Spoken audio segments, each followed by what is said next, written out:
سے انسان ہونے کے ناطے غلطی ہو جائے، خطا ہو جائے، بھول چوک ہو جائے، وہ اللہ کی نافرمانی کا کام کر بیٹھے، تو پھر اس کے بعد کیا کرے؟ دو طریقے ہو سکتے ہیں. ایک تو یہ کہ وہ مایوس ہو جائے، گناہ پر اصرار کرتا چلا جائے اور بالآخر ہلاکت کا شکار ہو. اور دوسرا راستہ اور دوسرا طریقہ پلٹنے کا راستہ ہے، توبہ کا راستہ ہے، بھولنے کے بعد واپس لوٹنے کا راستہ ہے، اور یہی راستہ اس کے لیے پسندیدہ راستہ ہے. قرآن پاک میں اللہ سبحانہ وتعالی فرماتا ہے والذین اذا فعلوا فاحشة او ظلموا انفسهم ذکروا اللہ فاستغفروا لذنوبهم ومن يغفر الذنوب الا اللہ وَلَمْ يُصِرُّوا عَلَى مَا فَعَلُوا وَهُمْ يَعْلَمُونَ. اور اگر کبھی ان سے کوئی فحش کام سرزد ہو جاتا ہے یا وہ اپنے اوپر زیادتی کر بیٹھتے ہیں تو انہیں خدا یاد آ جاتا ہے اور وہ اس سے اپنے گناہوں کی معافی مانگ لیتے ہیں. اور خدا کے سوا اور کون ہے جو گناہوں کو معاف کر سکتا ہو؟ اور وہ جانتے بوجھتے اپنے کیے پہ ہرگز اصرار نہیں کرتے. یعنی گناہ کرنے کے بعد ان کے اندر جب احساس ندامت اٹھتا ہے وہ اللہ تعالیٰ کی طرف متوجہ ہو کے معافی مانگنے لگتے ہیں اور گناہ چھوڑ دیتے ہیں، اس پر اصرار نہیں کرتے. ایسے ہی لوگ اللہ تعالیٰ کے پسندیدہ لوگ ہوتے ہیں.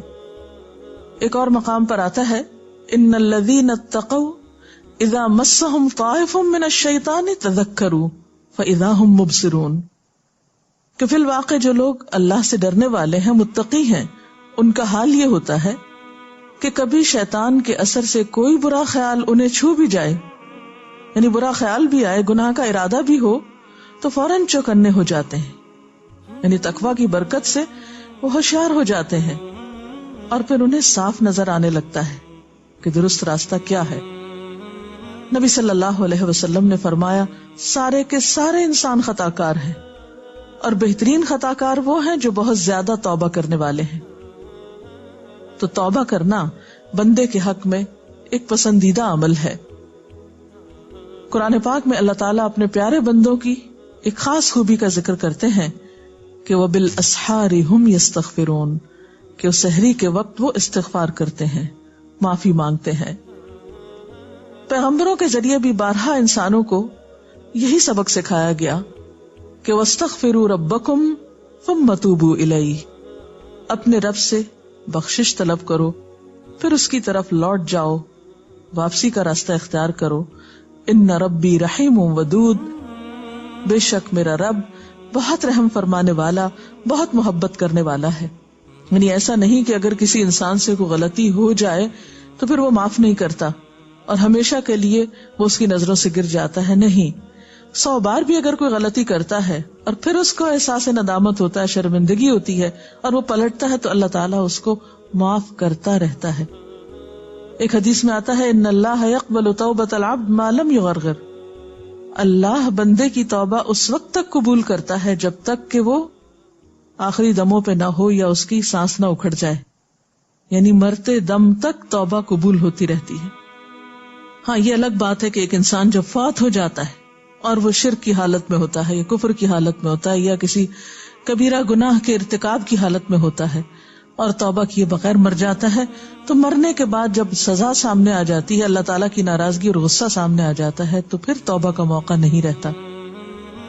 اس لیے ہمیں کبھی بھی اللہ تعالیٰ کی رحمت سے نا امید نہیں ہونا چاہیے. گناہ کتنا بھی بڑا ہو جائے، غلطی کتنی بھی بڑی ہو، لیکن کبھی مایوسی پاس نہ پٹکنے پائے.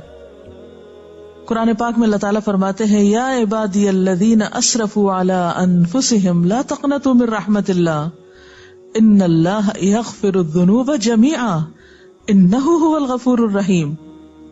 اے میرے وہ بندو جو اپنی جانوں پر زیادتی کر بیٹھے ہو، اللہ کی رحمت سے ہرگز مایوس نہ ہونا، یقیناً وہ تمہارے سارے کے سارے گناہ معاف فرما دے گا، وہ بہت ہی معاف فرمانے والا اور بڑا ہی مہربان ہے. اور تم اپنے رب کی طرف رجوع کرو اور اس کی فرما برداری بجا لاؤ. وَأَنِيبُوا إِلَىٰ رَبِّكُمْ وَأَسْلِمُوا لَهُ مِن قَبْلِ أَن يَأْتِيَكُمُ الْعَذَابُ ثُمَّ لَا تُنصَرُونَ، اس سے پہلے کہ تم پر وہ عذاب آ جائے کہ پھر تم کہیں سے بھی مدد نہ پا سکو. یعنی آخرت میں جب سزا سامنے آ جائے گی تو کوئی بھی شخص کتنی بھی توبہ کرے، کتنا بھی روئے دھوئے، پھر معافی نہیں ہو سکتی. ہاں، جب تک وہ زندہ ہے کتنا بھی بڑا قصور ہے اس کی معافی ہو سکتی ہے. اس کا یہ مطلب نہیں کہ انسان جان بوجھ کر غلطی کرنا شروع کر دے کہ معافی تو ہو ہی جائے گی اس لیے جو چاہے میں کروں. کیا معلوم کہ پھر اس کے بعد، اس غلطی کے بعد توبہ کا موقع ملتا ہے یا نہیں. تو جان بوجھ کر غلطی نہیں کرنی چاہیے. اس سلسلے میں ہم دیکھتے ہیں حضرت یوسف علیہ السلام کے ساتھ جو کچھ ہوا. ان کے بھائیوں نے انہیں اندھے کنویں میں دھکیلا اور ان پر چوری کا الزام لگایا اور بہت زیادہ زیادتی کی. لیکن اتنے بڑے قصور کے بعد جب ان کو احساس ہوتا ہے کہ ہم غلط تھے تو وہ فوراً اپنے رب کے حضور معافی مانگتے ہیں اور اپنے والد سے بھی درخواست کرتے ہیں کہ آپ بھی اللہ تعالیٰ سے ہمارے لیے معافی کی درخواست کیجیے. یا ابا نستغفر لنا ذنوبنا انا کننا خاطئین، اے ابا جان ہمارے گناہوں کی بخشش کے لیے دعا کیجیے، واقعی ہم بڑے خطا کار تھے. اب یہ کوئی چھوٹا جرم نہیں تھا کہ ایک معصوم بچے کو بغیر کسی جرم کے کنویں میں پھینکا گیا اور اس پر چوری کا الزام بعد میں لگایا گیا. لیکن جب احساس ہوا تو پھر توبہ کر لی. تو ان کے والد نے بھی ان کے لیے پھر کیا کہا تھا؟ قال سوف استغفر لکم ربی، کہ میں جلد ہی تمہارے لیے استغفار کروں گا. انہ هو الغفور الرحیم، بے شک وہ بخشش فرمانے والا مہربان ہے، یعنی وہ ضرور معاف کر دے گا. اور پھر ایک گناہ ہو یا زیادہ ہو، چھوٹا گناہ ہو یا بڑا گناہ ہو، توبہ کرنے میں دیر نہیں لگانی چاہیے. اور کبھی مایوس ہو کر کہ میرے تو گناہ معاف ہو نہیں سکتے، توبہ میں تاخیر نہیں کرنی چاہیے. اس سلسلے میں ہمیں احادیث کی صحیح کتابوں میں ایک واقعہ ملتا ہے. نبی صلی اللہ علیہ وسلم نے پچھلی اقوام کا ایک صحیح واقعہ اپنے صحابہ کرام کو سنایا کہ ایک شخص تھا جس نے 99 قتل کیے تھے، 99. تو اتنے قتل کرنے کے بعد اس کے دل میں خیال آیا کہ مجھے اپنے گناہ کی معافی مانگ لینی چاہیے. تو وہ کسی عابد و زاہد شخص کے پاس گیا اور اس سے پوچھا کہ کیا میری معافی ہو سکتی ہے؟ تو اس نے کہا کہ تم نے تو اتنے جرم کیے ہیں، تمہاری معافی نہیں ہو سکتی. اس نے اس کو بھی قتل کر دیا اور یوں پورے 100 کا قاتل ہو گیا، یعنی 100 لوگوں کا قاتل ہو گیا. لیکن اب اس کا ضمیر چونکہ بے چین کر رہا تھا، اس کے اندر ایک احساس ندامت جاگ اٹھا تھا جو اسے کسی پل چین نہیں لینے دے رہا تھا. تو وہ چین سے بیٹھا نہیں، پھر چل دیا، کسی اور کے پاس پہنچا اور اس سے پوچھا کہ کیا میری معافی ہو سکتی ہے؟ تو اس نے کہا ہاں، اللہ تعالیٰ سارے گناہ معاف کر سکتا ہے، بشرط یہ کہ تم سچے دل سے توبہ کر لو اور آئندہ اس غلطی کا ارتکاب نہ کرو. اور اس کے لیے ضروری یہ ہے کہ تم جس ماحول میں رہتے اس کو چھوڑ دو. بہرحال اس شخص نے وہ سفر اختیار کیا. ابھی وہ اپنی منزل تک پہنچا نہیں تھا کہ راستے میں ہی اس کی جان لینے کے لیے فرشتے آ گئے. اب دونوں طرح کے فرشتے حاضر ہوئے، وہ بھی جو نیک لوگوں کی روح لیتے ہیں اور وہ بھی جو برے لوگوں کی. وہ آپس میں جھگڑنے لگے. بہرحال فیصلہ یہ ہوا کہ زمین کو ناپ لیا جائے. اگر اس کے منزل تک پہنچنے میں فاصلہ کم رہتا ہے تو پھر نیکی کے فرشتے اس کی روح نکالیں. بہرحال پتہ یہ چلا جب زمین ناپی گئی کہ صرف ایک بالش کا فرق تھا، وہ فاصلہ کم تھا جہاں تک اس کو جانا تھا، یہ نیک لوگوں کی مجلس میں. تو اس کو اللہ تعالیٰ نے نیکی کے فرشتوں کو حکم دیا کہ وہ اس شخص کی روح نکالیں، اور اس طرح اس کا انجام ایک بہترین انجام ہوا توبہ کرنے کی بنا پر. تو اس سے یہ بات پتہ چلتی ہے کہ انسان خواہ کتنا بھی بڑا مجرم ہو، اسے کبھی مایوس نہیں ہونا چاہیے. اس کے رب کی رحمت ہر چیز پر چھائی ہوئی ہے، وہ ہر گناہ معاف کر سکتا ہے، وہ بڑے سے بڑا گناہ معاف کر سکتا ہے. بس شرط یہ ہے کہ انسان گناہوں کا اقرار کرے اور معافی مانگے اور رب کی طرف رجوع کرے.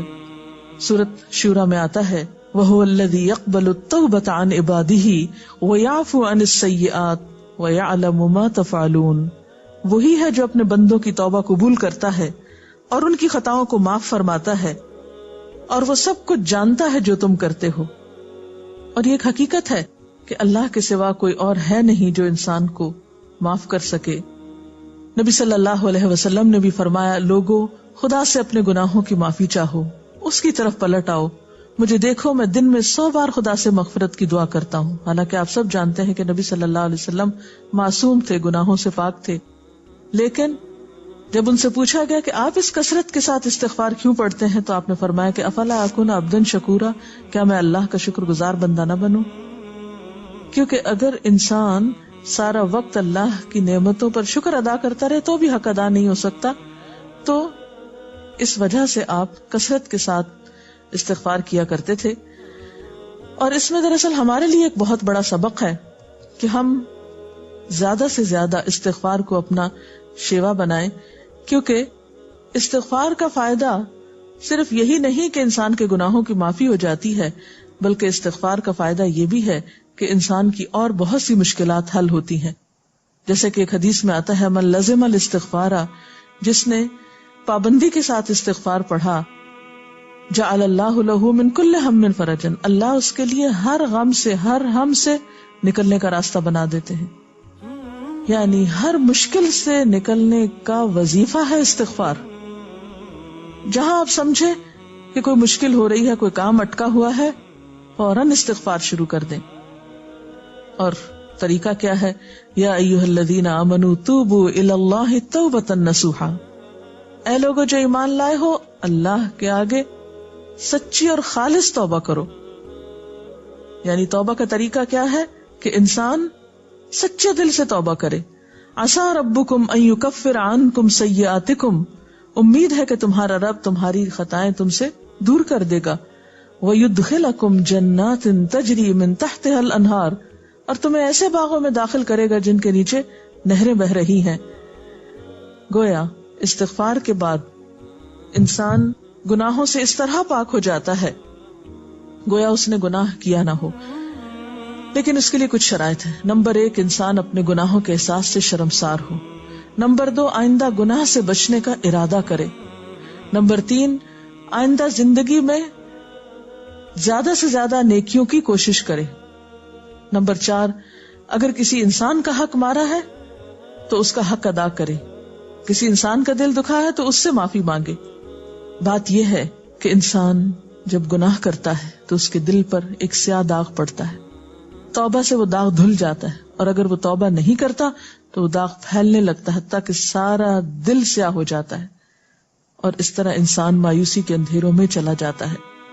تو انسان کوشش اس بات کی کرے کہ اپنے توبہ پر پختگی کے ساتھ پھر قائم رہے اور پوری کوشش کے ساتھ نیکیوں کی طرف رجوع کرے، کیونکہ ان الحسنات یذہبن السیئات. اللہ تعالی ہمیں اس کی توفیق عطا فرمائے اور ہمیں اپنے ان بندوں میں شامل کر لے جو اس سے اس حال میں ملتے ہیں کہ وہ ان سے راضی ہوتا ہے اور وہ اس سے راضی ہوتے ہیں.